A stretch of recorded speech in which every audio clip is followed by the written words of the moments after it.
बच्चों last class में हमने कॉन्सेंट्रेशन टर्म्स पढ़ी थी, उसमें हमने पढ़ा था mass percentage, volume percentage, molarity and molality.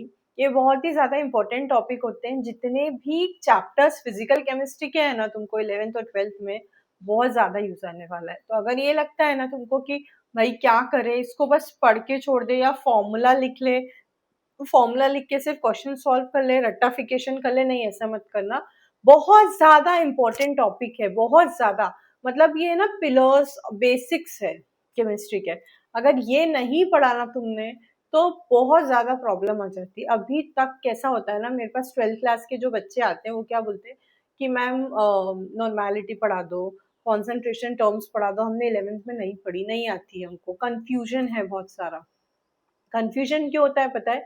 क्योंकि जस्ट आप फॉर्मूला देखते हो और क्वेश्चन सॉल्व करना स्टार्ट कर देते हो। सबसे पहले आप उसको फील करो कि आपको क्वेश्चन क्या बोल रहा है, फॉर्मूला में क्या बोला है, कैसे पुट करना है, फॉर्मूला में हर एक चीज क्या बोल रही है, कैसे लिखना है। तो अगर जब आप ये करने लग जाओगे ना तो आपके बेसिक स्ट्रांग हो जाएंगे, आपको पता चलेगा कि हाँ बात किस चीज की हो रही है। फिर हम उसको आगे देखेंगे। और फिर आपके जब इस तरह से बेसिक स्ट्रांग हो जाएंगे ना तो कोई भी तरह का क्वेश्चन आप सॉल्व कर सकते हो। तो हम यहाँ पर नेक्स्ट कंसंट्रेशन टर्म पढ़ने वाले हैं बच्चों, नॉर्मेलिटी, जो कि बहुत ज्यादा इंपॉर्टेंट टॉपिक है। तो नॉर्मेलिटी क्या होता है बच्चों? ये मोलारिटी और मोलालिटी से थोड़ा सा अलग होता है। इसका फॉर्मूला क्या होता है ये मैं आपको बताऊंगी, पहले हम इसकी डेफिनेशन देखते हैं। तो इसकी डेफिनेशन है, it is defined as one equivalence of one equivalence यहाँ पर हमने एक नई टर्म इंट्रोड्यूस की है, equivalence of solute present in 1 liter of solution, one equivalence of solute present in 1 liter of solution, right. तो यहाँ पर हमने इक्विवेलेंस बोला। इक्विवेलेंस का मतलब होता क्या है? नॉर्मेलिटी क्या हो जाता है? नॉर्मेलिटी हो गया इक्विवेलेंस ऑफ सॉल्यूट, जो इन जनरल जब हम फॉर्मूला पुट करेंगे क्वेश्चंस में, जब हम ये वाला फॉर्मूला पुट करेंगे, equivalence of solute upon volume of solution in litres, ठीक है ना। अब इक्विवेलेंस क्या होता है आप ये सोच रहे होंगे। देखो मोल्स और इक्विवेलेंस में एक छोटा सा डिफरेंस है, लेकिन बहुत ज्यादा बड़ा वो चीज क्रिएट करता है जब हम केमिस्ट्री में क्वेश्चन सॉल्व करते हैं। तो बेसिकली इक्विवेलेंस क्या होता है? इक्विवेलेंस होता है कि जब मैंने कोई भी दो रिएक्टेंट्स को रिएक्ट करके रिएक्शन करवाई, तो एक्चुअली कितना रिएक्टेंट रिएक्ट कर रहा है उसको हम बोलते हैं इक्विवेलेंस, ठीक है। जैसे कि आपको मैं क्वेश्चन करते टाइम और अच्छे से समझाऊंगी, अभी हम फॉर्मूला देखते हैं इक्विवेलेंस का। तो फॉर्मूला क्या हो गया बच्चों इसका? गिवन मास अपॉन इक्विवेलेंट मास, गिवन मास अपॉन इक्विवेलेंट मास, ठीक है। अब और ज्यादा अगर आप इसका फॉर्मूला देखोगे तो क्या हो जाएगा बच्चों? Given mass upon equivalent mass. Equivalent मास का फॉर्मूला क्या हो जाएगा?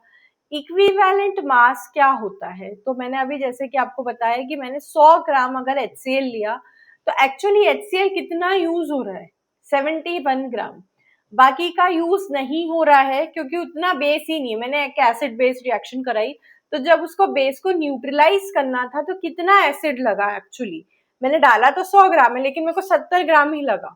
तो जो एक्चुअली लगता है जब हम कोई रिएक्शन कराते हैं, तो उसको जब रिएक्ट करने में, तो उसको बोलते हैं इक्विवेलेंट मास। और इसका फॉर्मूला होता है बच्चों मॉलिक्यूलर मास या मोलार मास, जो हमने पढ़ा है अपॉन एन फैक्टर, ठीक है। एन फैक्टर क्या होता है थोड़ी देर बाद बताऊंगी, पहले आप ये क्लियर कीजिए, ठीक है। तो अब इक्विवेलेंस, इक्विवेलेंस की जगह मैं क्या लिख दूं? Given mass upon equivalent mass. Equivalent mass की जगह क्या लिख दूं? Molar mass into n factor. ये वाला फॉर्मूला लगा दिया मैंने यहाँ पर, ठीक है। तो अब आपको दिख रहा है कि given mass upon molar mass क्या होता है? Number of moles, number of moles होते हैं ना। तो क्या मैं इसकी जगह ये लिख सकती हूँ, equivalence is equal to number of moles into n factor. ये मेरा एक फॉर्मूला तैयार हो गया यहाँ पर, लिख सकती हूँ ना। तो नंबर ऑफ मोल्स और इक्विवेलेंस के बीच में जो रिलेशन है वो है एन फैक्टर का, और ये इक्विवेलेंस का फॉर्मूला हो गया, ये इक्विवेलेंट मास का फॉर्मूला हो गया। ये आपको याद रखना है, ठीक है। चलो एन फैक्टर क्या होता है बच्चों? एन फैक्टर बेसिकली क्या होता है कि किसी भी एसिड या किसी भी बेस या किसी भी सॉल्ट के बारे में जब हम बात करते हैं, जैसे मैंने एक एसिड के बारे में बात किया HCl, तो एक HCl कितने H प्लस आयन देगा रिएक्शन के लिए? तो एक HCl देगा 1 H प्लस आयन। अगर इसी के साथ मैं H2SO4 बोलती हूँ तो कितने H प्लस आयन देगा? ये 2 H प्लस आयन देगा। अगर इसी के साथ में H3PO4 बोलती हूँ, फॉस्फोरिक एसिड, तो इसके साथ ये कितने H प्लस आयन देगा? 3 H प्लस आयन, राइट? तो यहाँ पर नंबर ऑफ एसिड के केस में बता रहे हैं हम बात, in the case of acid only, acid के केस में जब हम बात कर रहे हैं तो number of replaceable H plus ions, number of replaceable H plus ions are acid. Number of replaceable H plus ions are called acid का n factor, और उसकी बोलते हैं बेसिसिटी, कि वो कितने बेस को न्यूट्रलाइज करेगा, उसको क्या बोलते हैं हम? उसकी बेसिसिटी। एसिड के H प्लस आयन जब देता है तो उसको बोलते हैं बेसिसिटी, ठीक है? तो इस बात को बहुत अच्छे से ध्यान रखिएगा। अब आगे बढ़ते हैं हम। इसी तरह से अगर बेस का होगा तो उसके लिए क्या बोलेंगे आप? Number of replaceable OH minus ion, जैसे कि आपने बहुत सारे OH माइनस आयन देखे होंगे, NaOH, KOH, राइट? तो इसमें CaOH होल ट्वाइस। तो अगर मैं इसमें भी बात करूं बेस में कि कितने OH माइनस आयन्स वो दे सकता है एक पूरा मॉलिक्यूल, तो उसके लिए हम क्या करते हैं? बेस फॉर बेस, जैसे कि NaOH, तो NaOH का एन फैक्टर क्या हो गया? क्योंकि ये सिर्फ एक OH माइनस आयन दे सकता है तो इसका एन फैक्टर हो गया 1। अगर मैं बोलूं कि CaOH होल ट्वाइस, तो CaOH whole twice 2 OH minus ion दे सकता है तो इसके लिए एन फैक्टर हो गया 2। AlOH होल थ्राइस, तो इसके लिए OH आयन माइनस कितना देगा? ये 3 OH माइनस आयन देगा, तो इसका एन फैक्टर हो गया 3। तो इस तरीके से यहाँ पर एन फैक्टर डिफाइन किया जाता है। समझ रहे हैं ना आप? आएगा धीरे धीरे समझ में, बस मैं एकदम जीरो लेवल से स्टार्ट करती हूँ। मेरा ये कि बच्चा मेरा एंजॉय करे केमिस्ट्री प्लस पढ़ाई भी करे, तो यहाँ पर हम जीरो लेवल से स्टार्ट करके हाई लेवल पे जाएंगे। तो जीरो लेवल की चीजें बस लिखते जाइए, पढ़ते जाइए, याद रखिए, हम आगे जाते जाएंगे और इसको पूरा हम अपने क्वेश्चंस में डालेंगे, तब आपको समझ में आएगा। चलिए, सॉल्ट के लिए क्या होगा एन फैक्टर बच्चों? सॉल्ट के लिए एन फैक्टर, अच्छा यहाँ पे लिख लेना रिप्लेसेबल OH माइनस आयंस, ठीक है? सॉल्ट के लिए एन फैक्टर क्या होगा? Number of electron exchange. अब सॉल्ट क्या होता है बच्चों?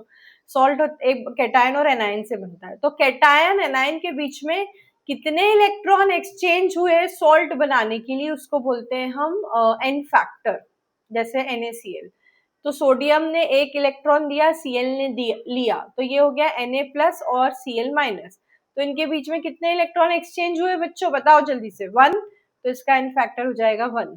सिमिलरली मैंने बोला CaCl2, तो CaCl2 में कैल्शियम ने 2 इलेक्ट्रॉन लिए और 2 Cl ने 1-1 इलेक्ट्रॉन लिए इंडिविजुअल, तो बेसिकली इनके बीच में इलेक्ट्रॉन एक्सचेंज टोटल कितना हुआ है? वो हुआ है 2, तो इसका एन फैक्टर हो जाएगा बच्चों 2। सिमिलरली यहाँ पर मैंने बोल दिया, कुछ भी ले लो आप, एक अच्छा सा सॉल्ट लेते हैं जैसे कि AlCl3, तो AlCl3 का क्या हो जाएगा बच्चों? Al3 प्लस और 3Cl माइनस, तो इसका एन फैक्टर क्या हो जाएगा? 3। तो इस तरीके से नंबर ऑफ इलेक्ट्रॉन एक्सचेंज जब होता है तो हम उसका एन फैक्टर निकालते हैं। जैसे कि अब एक अच्छा एग्जांपल लेती हूँ, Al2SO4 होल थ्राइस, ठीक है? इसका एन फैक्टर क्या होगा आप बताइए? टिक टिक 1, टिक टिक 2, टिक टिक 3, जल्दी से कैलकुलेट करके बताइए मुझे इसका एन फैक्टर क्या होगा। तो मैं बताती हूँ इसका एन फैक्टर क्या होगा। आपका आ गया आंसर? देखिए, चेक करिए।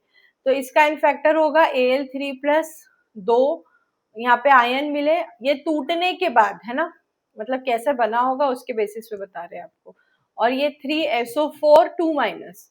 तो बेसिकली एक एल्यूमिनियम ने कितने इलेक्ट्रॉन दिए हैं? 3, तो टोटल कितने एल्यूमिनियम है? 2, तो टोटल कितने इलेक्ट्रॉन दिए होंगे इसने? 6 इलेक्ट्रॉन।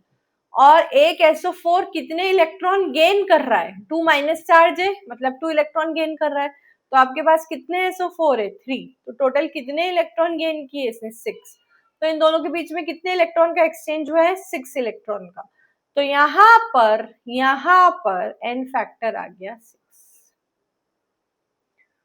आया मजा, है ना। तो अब हमने अभी तक नॉर्मेलिटी की सारी चीजें पढ़ी है कि इक्विवेलेंट मास क्या होता है, गिवन मास क्या होता है, एन फैक्टर क्या होता है, इक्विवेलेंस क्या होता है ना। अब एक क्वेश्चन करते हैं अपन, तो आपको बहुत क्लियर हो जाएगा कि हम किस चीज के लिए बात कर रहे हैं मेरे मासूम बच्चों। डरना नहीं है, सीक्वेंस में लिखते जाओगे तो अपने आप चीजें क्लियर हो जाएगी, ठीक है। चलो अभी क्वेश्चन लिखो एक, calculate normality of H2SO4, calculate normality of H2SO4 solution,